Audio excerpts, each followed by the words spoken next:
Bonjour et bienvenue dans cet nouvel épisode. Ici Sarah sur la chaîne Talking Tea with Sarah. Aujourd'hui, on va parler Corée du Sud. Welcome to Korea.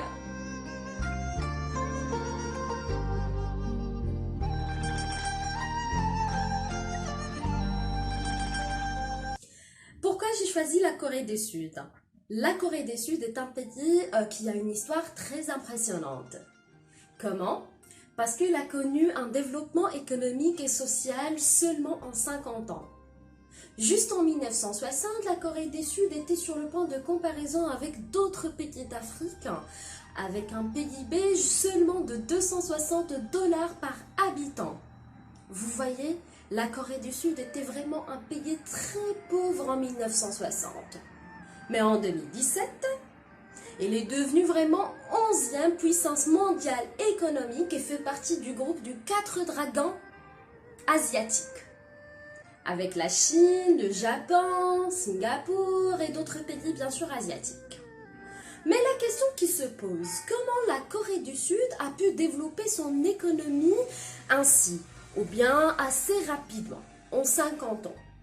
À savoir que la Corée du Sud n'a aucune ressource, ni produits pétroliers, ni gaz, ni rien du tout qui peut exploiter vraiment pour développer assez rapidement.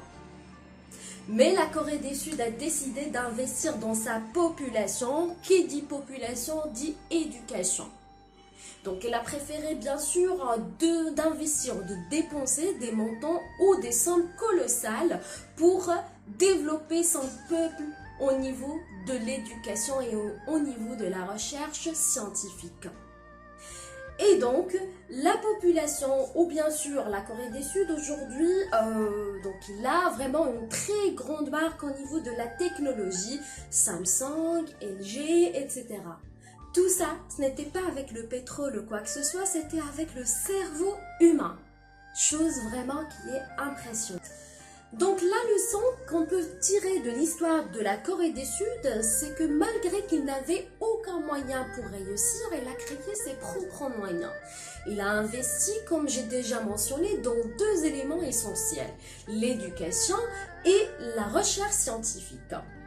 Si on peut bien sûr comparer cette histoire avec l'histoire d'un être humain, d'une personne qui souhaite réussir, donc il n'a qu'à faire la même chose. Si vous n'avez aucune ressource ni de l'argent à exploiter pour créer vos propres projets, il faut bien sûr créer ses propres moyens. Une petite leçon les amis. Si vous souhaitez vraiment réussir, si vous souhaitez vraiment entreprendre, si vous souhaitez vraiment faire de choses miraculeuses, créez vos propres moyens, comme la Corée du Sud.